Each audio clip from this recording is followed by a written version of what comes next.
So what if I told you guys that the way we use tarot cards today is all because of a French pastor who made up this myth with zero sources?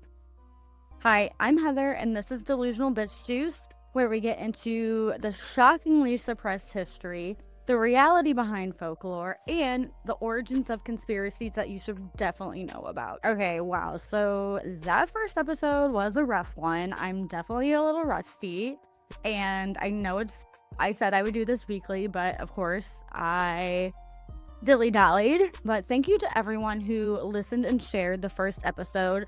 There's so much more that I wanted to say about Beltane, but I'm trying to keep this podcast light and not like a whole college history lecture course.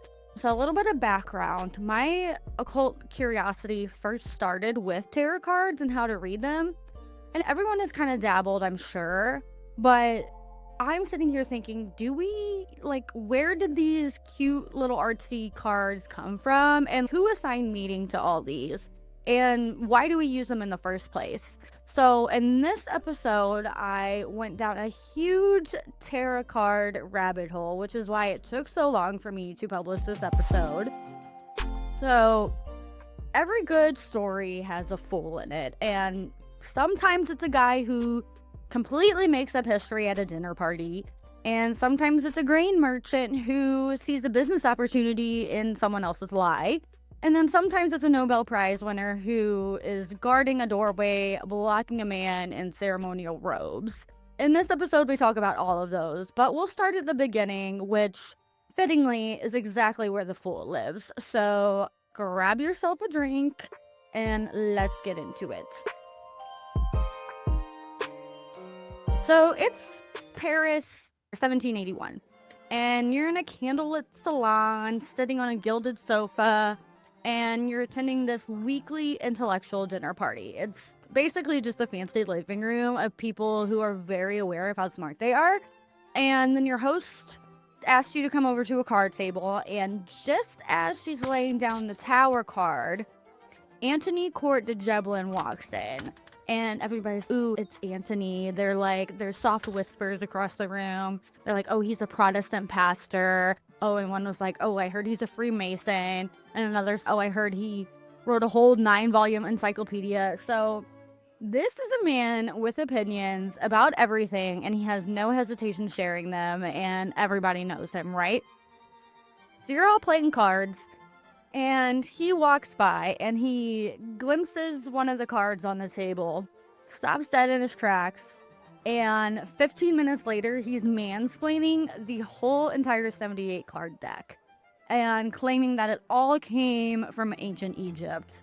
This man has no sources, no research. He's literally just going off vibes. And his justification is, in his own words, this is in his book, I glanced at it immediately and understood the allegory. That's it. That's the source. That's how confident this man is.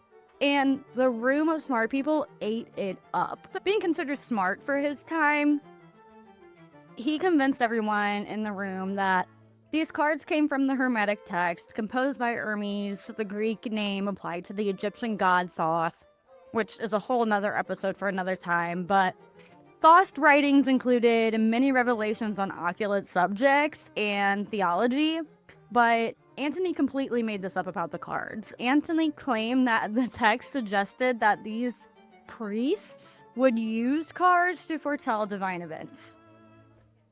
And again, nobody questioned him.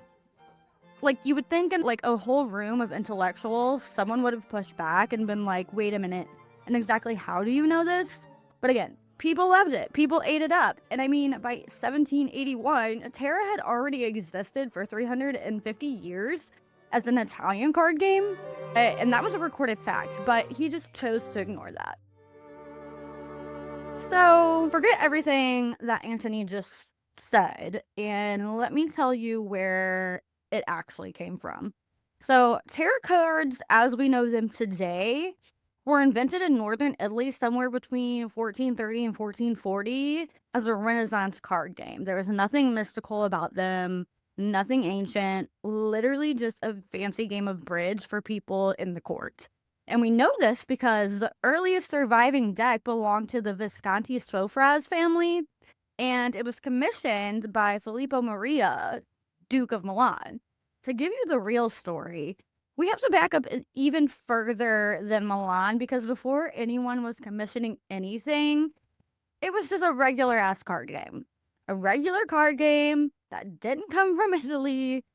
It actually came from Egypt. And yes, you heard me right. You were like, wait, Heather, weren't you just shading Court de Gébelin for claiming that tarot cards came from Egypt? And yes, I did. But they weren't Egyptian in the way he meant it, and we'll come back to that.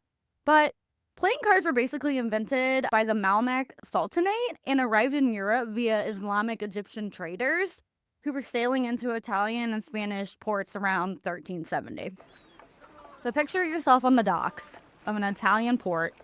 Salt air, smell of fish, the groan of ships coming in and unloading. And you notice a group of traders huddled in the corner, and they're like shuffling and dealing cards and laughing. They genuinely seem to be having a good time. And you watch for a while, and then you go over there and talk one of them into trading you for the deck of cards. And then you're so fascinated with them that on your break, you teach your fellow dock workers, you're like, oh, hey, look at this deck of cards that we've never seen before that I got from these Islamic traders. And so you're showing them everything, and you're showing them that the deck has 4 suits. It has polo sticks, coins, swords, and cups. Now, you recognize 3 of these if you're into tarot. The polo sticks became wands or batons because Europeans literally looked at them and went, that's just a stick. Polo was not a familiar concept. Anyway, moving on. Within about a decade, playing cards had spread across most of Europe. And we know this mainly because cities kept immediately banning them. The very first written mention of playing cards in Europe was in 1367 from Bern, Switzerland. And it's a document about banning playing cards because they were using them for gambling. So, right out of the gate, problematic. It was just an innocent card game, and of course humans ruined it and started gambling with them. And then so by the early 1400s, the Italians had a thriving card game culture. The 4-suit deck was everywhere. Now enter Filippo Maria Visconti, the Duke of Milan. He's a paranoid recluse who lived mostly in his fortified castle, didn't like the sunlight. He was deeply self-conscious about his appearance, and he was an enormous arts buff. He loved art. So he took a look at this 4-suit deck and said, I can make this better. So it's 1418, and Filippo's pacing the hallways of his heavily fortified stone castle, right? And he's bored and just thinking of the next thing to do, contemplating what he can possibly do to fill this void. And he's heard whisperings throughout the court about this card game that everybody's obsessed with across Europe. So naturally, he wants a deck of his own, but the everyday 4-suit deck with its common lines and primary colors just simply won't do. He's a duke. He wants his own extravagant version. He wants a deck that would set his apart from all the other decks. We're not talking something simple. So he calls upon his court secretary, who also happens to be a humanist scholar and an astrologer. We love that. And he asks him for a card deck. He basically explains to him, okay, I have an idea for an allegorical card game, but I want it to be based off virtues and temptations. So his secretary goes and does exactly that. He comes back with a deck that's like extravagant, right? The deck still has 4 suits, but he added 4 extra trump cards depicting Roman gods and birds, which people love their birds. But these trump cards essentially acted as a 5th suit. So unfortunately, that deck no longer exists. It's lost, gone, and never to be seen again. But the reason we know it existed is because the secretary who helped devise the deck actually wrote a book. And in it, he mentions, and I love this phrasing, that the Duke invented a new and exquisite kind of triumphs, which is like the most Duke of Milan thing I have ever read. So this new type of card deck was referred to carte de triomphe, or trump cards in English. And the extra illustrated cards on top of the 4-suit deck is what makes Terra. So fast forward 20 years and many fancy card decks later, and the Visconti Sofras family wants another deck. But again, they want to one-up everything they've already done. So they want one that outdoes every other deck that they've had before. So they call in Bonifacio Bimbo, and yes, that is his real last name. I've looked it up and how to pronounce it. His last name is Bimbo. So I'm just rolling with that. But Bimbo was their favorite painter, and what he produces is honestly extraordinary and might be one of the greatest card decks ever. So he goes into his stone workshop, right? And he stretches and scrapes calfskin until it's like smooth and white. And then he takes a fine stylus and sketches each illustration on the cards. And then to take it a step further, he applies plaster where gold leaf will go. And I'm telling you, this gold leaf is so thin that if you breathe on it wrong, it would tear. Also, he paints with blues and greens. He paints with other colors too, but I mentioned the blue and green because these pigments were actually ground from semi-precious stone. So blue and green were very too expensive pigments at the time. So he did all 78 cards this way, each one by hand, and this was months of work. And in the images, the figures he painted in the images, these weren't just generic people, right? So the Visconti family was blonde, which is unusual for northern Italy, but Bimbo painted the figures on the cards blonde. So the Empress, the Emperor, the court cards, these were basically portraits of the Visconti Sofras family. And it was basically a status object that announced very clearly that the Visconti family were the ones that invented this card deck. So word travels fast, even back then without social media, and everybody wanted one. All the other courts wanted one immediately for their own. And this deck actually, the one that Bimbo created, this deck actually went back to the standard 4 suits, the cups, the swords, the coins, and the sticks, wands, batons, whatever you want to call them. But the added illustrated trump cards plus the Fool card, that's 78 cards total, and that's basically the structure. 4 suits plus 21 extra cards, and that's basically Terra as we know it today. So like I mentioned earlier, all the other courts saw that the Visconti Sofras family had these, and within 20 years of the Visconti deck, courts across northern Italy were commissioning their own. Milan, Ferrara, Florence, Venice, but they didn't just copy it. They customized theirs to make it fit what they wanted, right? So now we have customized playing cards. So the Este family in Florence actually commissioned a deck where all the trump cards were themed around love, not members of the court. Instead of the Tower and the Hermit, their cards were named Idlest, Reason, Desire, and Secrecy. And each one had a little 3-line poem about love on the back. Then, of course, as most trends, it gets mass-produced. So the printing press arrived in Italy around 1465. And within a generation, you could get a woodblock printed deck for a fraction of the cost. No gold leaf, no hand-painted, basically like the Walmart version of these court decks. And nowhere got more into producing tarot cards than Marseille. By the late 1600s, the city of Marseille had become the tarot manufacturing of the capital of the world. A printer named Nicholas Conver actually standardized the deck around 1760, and that version became the deck. The bold lines, the primary colors, and it was actually affordable. It dominated Europe and Terra for 200 years before anyone bothered to name it, but they eventually named it Terra di Marseille, which this wasn't suggested until 1856. But it's nothing crazy. It's basically just saying the Terra of the city of Marseille. And here's the crazy twist. So we come back to Court de Gébelin. Walking into that dinner party in 1781, he glanced at the card on the table and declared the whole thing was ancient Egyptian. And the deck he was looking at, probably most likely, was a Nicholas Conver Terra di Marseille deck. And it was a mass-produced French wooden block print. made in Masal 20 years later, and he pointed at it and called it Egyptian, but the Egyptian part was already there. So we can all agree that Antony's claim from 1781 is like off base, but I won't entirely blame him because of his timing.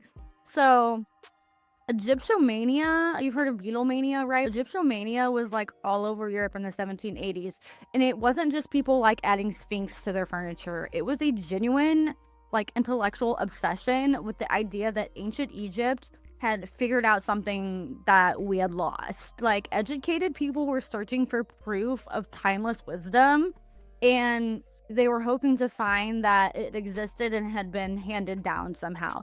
So Court de Gébelin didn't just say Tara looked Egyptian, he said it was actual proof of this ancient knowledge, and that's a very different claim. And in 1781, because of Egyptomania, people were ready to believe it. So Court de Gébelin publishes his essay in 1781 and moved on with his life. He had 9 volumes of an encyclopedia to work on and salons to attend, so he wasn't particularly interested in what came next. So we have a green merchant in Paris who was John Baptiste Elida, had no Latin, no university education, no membership in any salon or secret society.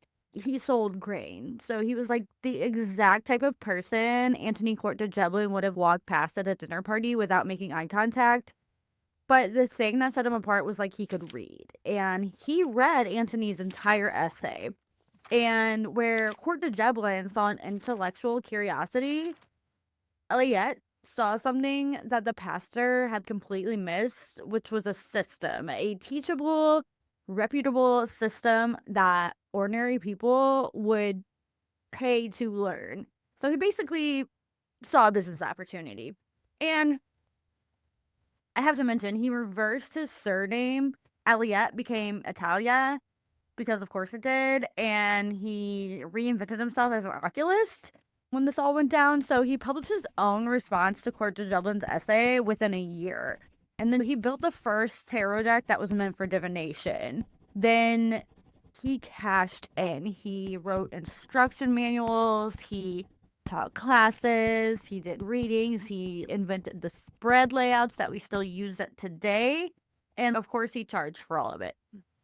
So our man Antony, the Protestant pastor, had the idea. The green merchant built the product, and everything that the Golden Dawn would do later, everything that Waite and Pamela Smith would eventually put on paper, it was all built on a foundation that a man with no credentials and a reverse surname constructed almost entirely alone. Talk about a business plan. Ew. Okay, but you're probably still thinking this one man couldn't be the reason for the entire tarot card obsession we have today. And you'd be completely right, because a group of people in London decided to take this thing several thousand steps further. They were called the Hermetic Order of the Golden Dawn. Dramatic, I know. But they were founded in 1888. And I need you to understand, these were not just casual hobbyists. They were talking customized robes, elaborate initiation rituals, ceremonies involved staged hangings. This was a commitment. And the membership list is where it gets unhinged, but in the best possible way. So we have W.B. Yeats. He's an Irish poet and a Nobel Prize winner. He joined in 1890 and was completely serious about it for the rest of his life. This was supposed to be a secret society, but he just couldn't help telling people that he was a member of the Golden Dawn. Anyway, this is a man who once organized a committee to... Okay, this is gonna sound crazy, but just stay with me here. This guy organized a group of people to burn a flower, stay with me, to burn a flower like a plant down to ashes, then place the ashes in a bell-shaped jar, and then put that jar under the moonlight and wait for the ghost of the flower to appear. I can't even say it seriously because it just sounds so ridiculous. I'm into spiritual rituals and everything, but he literally took a flower, burned it, put it in a jar under the moonlight, and waited for its ghost to appear. Of course, it didn't work, but he kept doing this. Then there was Aleister Crowley, who joined in 1898, and he was immediately too much for everyone. And when I say too much, I think you'll get what I'm saying. The London Lodge refused to promote him because he was just too much for everybody. And he went to Paris, where they accepted him for who he was and got initiated by the leader of that lodge. And then he came back to the London Lodge and tried to seize control. And he caused a lot of drama. There was like legal proceedings and everything. And our man, W.B. Yeats, the Nobel Prize winner, flower ghost guy, physically stood in the doorway and barred Crowley from entering. And Crowley was expelled, obviously, but the whole scene in my mind is just funny. These two middle-aged white men, one a Nobel Prize winner, another one who was just trying to fit in, fighting over getting in the lodge. It's just hilarious. Crowley actually later invented his own tarot deck and named it the Thoth Tarot. Thoth, if you remember earlier in the episode, the Egyptian god. And he did this based off the Egyptian texts that Court de Gébelin had invented in connection back to his essay in 1781. So I don't really know if that's an homage or if it's just cosmic comedy. I genuinely cannot tell you. But here's what the Golden Dawn actually did. Beyond the robes and the staged embalments and everything else, they basically built the skeleton for Terra. They mapped the 22 major Arcana cards onto the 22 letters of the Hebrew alphabet, and they also connected it to the Kabbalistic tree of life and the whole structure of the divine, the 10 spheres, each one representing a different aspect of existence.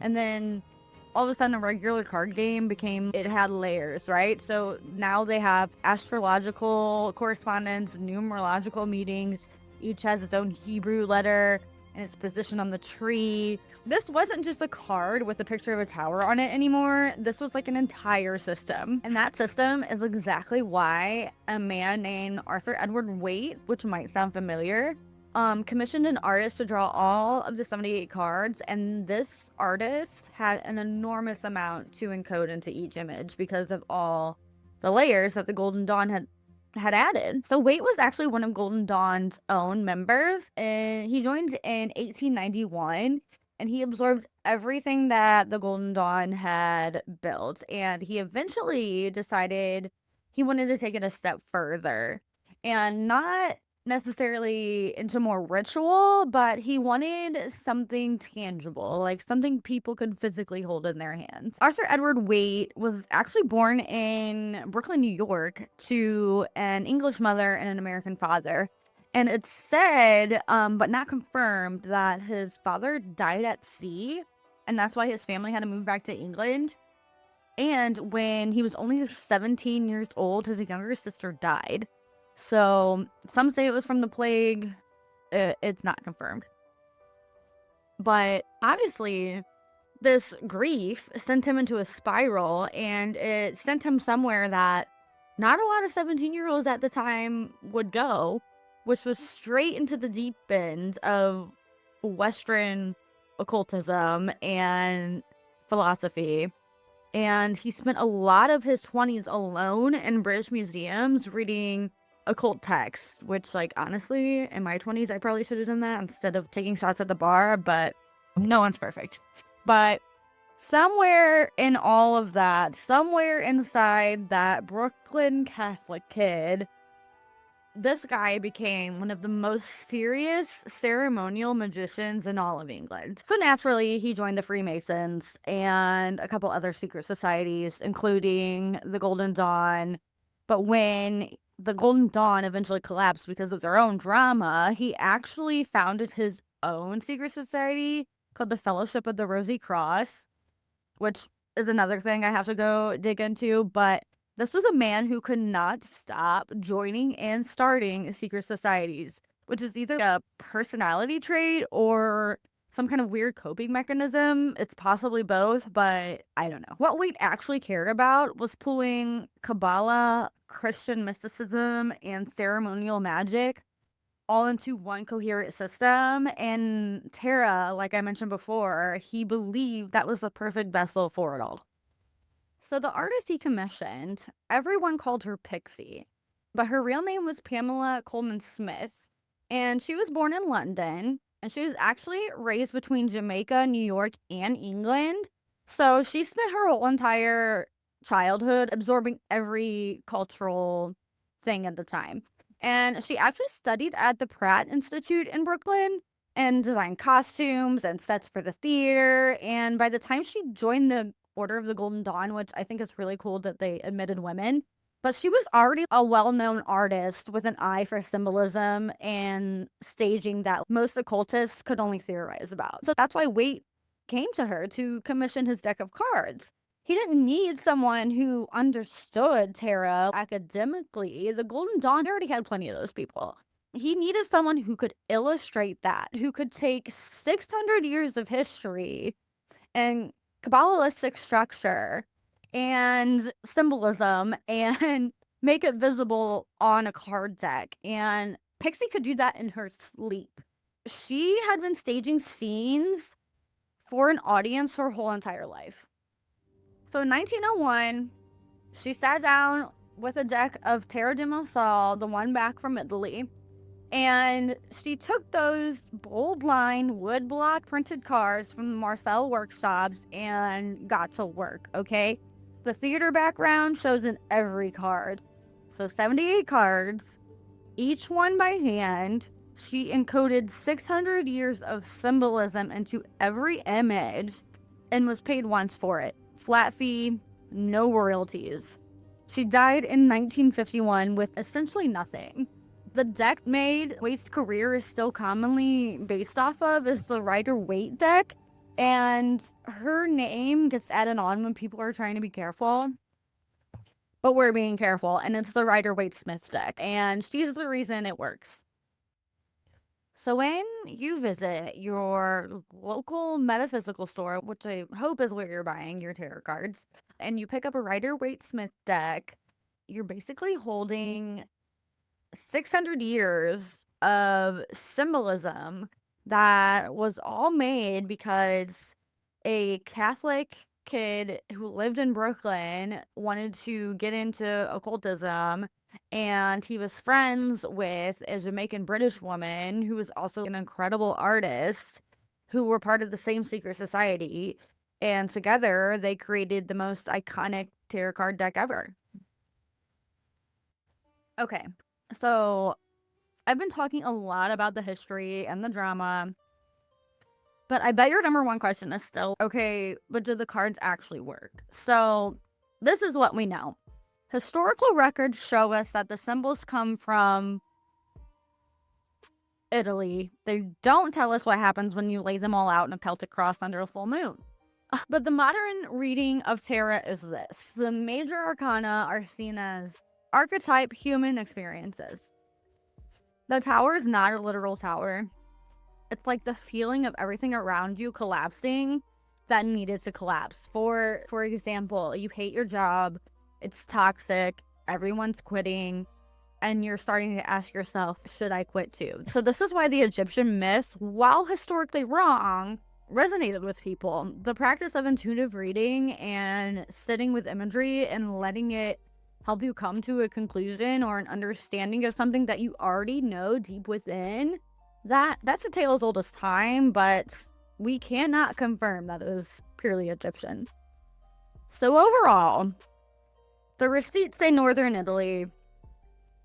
The feeling says or feels like it's something ancient, and I think it's okay to hold on to both. Tarot has been a cultural representation of people just looking for an answer. And I am not wrong when I say, I think I'm not wrong anyway, that there has been a huge resurgence of tarot reading in the last decade. And I actually looked this up. Research states that in 2025, that 30% of US adults consulted an astrologer, a tarot reader, or a medium at least once a year. So we can also thank Instagram and TikTok for the aesthetic mainstream decks that are now mass marketed in every visual language. Hashtag witch talk. But the amount of tarot decks that are out there right now, there's kitten tarot, botanical tarot, queer tarot. There's even a Pulp Fiction tarot deck, which is insane. So there's like this whole debate in the tarot reading community about whether it matters if you have your grandma's old deck from like 1950 or one from Urban Outfitters that you bought in 2021. If you got your tarot deck off Amazon, what does that mean? Will it still work? And I will say, out of the 5 decks that I have, the one that I use the most and I feel most drawn to, it was actually gifted to me by another practitioner. But that's not to say that the one you got from Target just before listening to this podcast isn't going to work. It's all about the imagery and what those images mean to you. So, I'm going to leave you with this.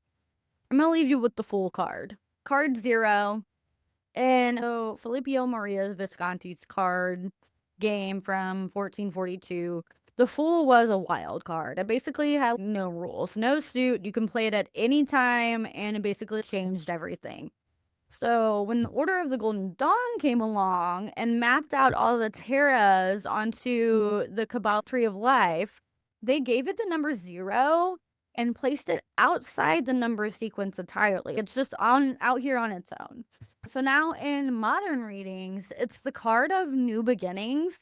And if you've ever seen it before, it's a fool standing at the edge of a cliff, about to step off, and he just seems happy-go-lucky.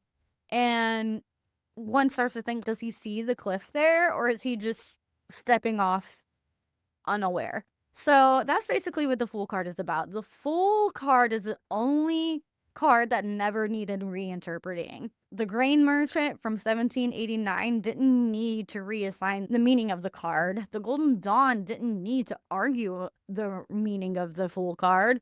And Pamela Smith, Pixie, drew it as it already was. So 600 years of the wild card, and the meaning has always been the same. You can play this at any moment, and everything changes. So that's your homework. So pull out a deck of cards or a deck of playing cards, deck of tarot cards, look up a picture of it online, find the Fool card, and ask yourself, where in your life are you refusing to play the wild card right now? What cliff are you standing on the edge of? And that's your reading for the week. I know. I'm a genius. Now you know how tarot went from being a regular deck of cards from Islamic Egypt to a fancy card game in Milan to a myth made up by a French pastor, and then a secret society connecting it to the Kabbalah, and then Pamela Smith drew the 78 cards that we know today, and that's what's sitting on your nightstand. So, whatever brought you to tarot, whether it was ancient practice or of divination or some drunk cousin whipping it out last Christmas going on about their Saturn return, you're holding cards that have been shuffled around for 600 years, and that part is real, even if the French pastor made it all up and lied. I did a lot of research on this episode, and I am a research girly, and I will always name the sources that I use. I'm not going to name all of them, but all the sources will be in the show notes. But the main sources for this episode include the Metropolitan Museum of Art's Tarot History piece, which is genuinely a beautiful piece, and it's free online if you want to look at that. And there's also the Morgan Library's Visconti Sulfraz collection. They have the actual cards also online for you to view. Then Collectors Weekly ran a piece called Tarot Mythology, by Hunter Ottman Stanford, and it's one of the best debunks of the Egyptian myth that I found, and I'll link that in the show notes. Mary K. Greer's Terror blog has a translation of Court de Gébelin's original 1781 essay, and she's one of the most respected terror historians working right now, so definitely check that out.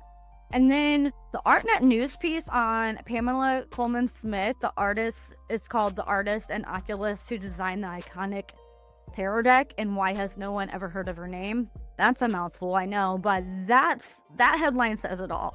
And that will also be in the show notes, along with other sources, other minor sources that I got information from. I also want to thank all 5 of my dedicated listeners who have been listening since 2021, since I used to talk about pop culture in my friend's basement. So I want to thank you for joining me on this mystical rebrand, and I hope you're enjoying it. Don't forget to share and subscribe and tell your friends. I'm really excited about this new vision I have for the podcast, so I'll leave you with that. We'll talk to you again soon. Bye.